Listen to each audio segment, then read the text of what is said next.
Sa ibang balita, mahigpit ang seguridad sa loob at labas ng University of Santo Tomas sa Maynila ngayong unang araw ng 2012 bar examinations. Bawal din ang pagbibenta at pagbili ng alak sa lugar sa buong 4 na linggo ng exam. Ang may balita, hatid ni Lia Manialak del Castillo.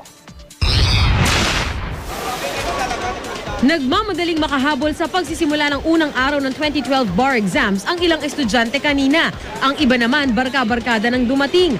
Ang ilan naman kahit may edad na, kumpiyansa ngayong taon sila makakapasa. Yeah, we're friends. You went together talaga? Yes, ma'am. Wala lang, para good vibes. Confident. Ano po ginawa nyo kanina? Baka may special kayong ginawa para... Nag-prayer po. Actually, second time. Second time nyo na po. Yeah. Ano pong nararamdaman nyo ngayon? Well, expectation to do it now. I mean, to pass it now. Kanya-kanyang gimmick din ang mga supporter ng mga examinees. Marami ang lumuwas pa mula sa probinsya.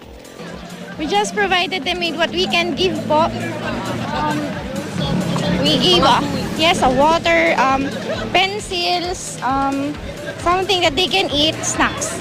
Political law at labor and social legislation ang mga subject ng exam ngayong araw. Mahigpit ang seguridad na ipinatutupad sa campus ng UST.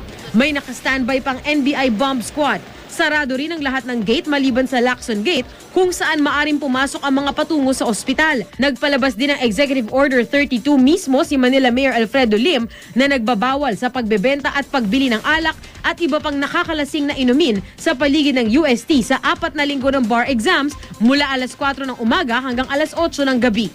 Mas advantage sa amin na walang maglalasing sila. Lia Manialak del Castillo, GMA News.